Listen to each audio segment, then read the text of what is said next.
Édition Une image de Chine et de Wuhan. Dans la ville où a éclaté l'épidémie de coronavirus, la construction d'un deuxième hôpital a commencé. Comme un autre centre de santé, il devrait accueillir plus de 1000 lits et devrait être terminé d'ici 2 semaines. Les bilans officiels augmentent quotidiennement. Le dernier bilan officiel est maintenant de 106 morts dans le pays, plus de 4500 cas déclarés. On retrouve tout de suite le correspondant d'RFI à Pékin, Zifan Liu. Zifan, bonjour. Pour tenter d'enrayer la propagation de cette épidémie, les autorités ont décidé de prendre de nouvelles mesures.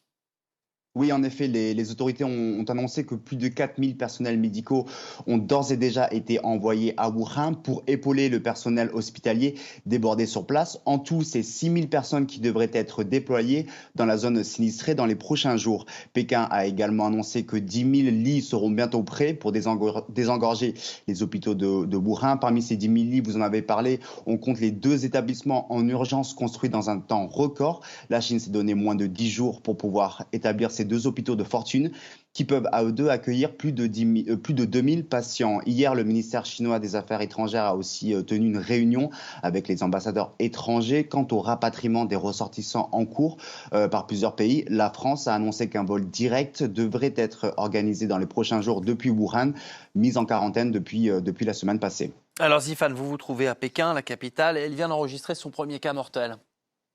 Oui, en effet, premier cas mortel lié au coronavirus, c'est un homme de 55 ans qui avait voyagé plus tôt dans le mois à Wuhan, la ville d'origine du virus. En tout, la capitale, qui est composée de plus de 20 millions d'habitants, a recensé 80 cas jusqu'ici. Pour tenter de limiter la propagation de ce virus, les autorités ont étendu les congés jusqu'au 2 février. Et les écoles ont suspendu leurs cours, repoussés à une date ultérieure. Dans tous les établissements scolaires de la ville, de la maternelle aux universités, le port du masque sera obligatoire et des stations de contrôle de température devront être mises en place avant la rentrée des classes. Pékin commence aussi à mettre en place des restrictions de voyage. 40 trains à destination de la capitale ont été suspendus jusqu'à fin février. Les autorités précisant que les usagers seront remboursés. Le défi maintenant pour la Chine est de gérer l'afflux massif de citoyens désireux de rentrer dans les villes après avoir passé le nouvel an lunaire en famille.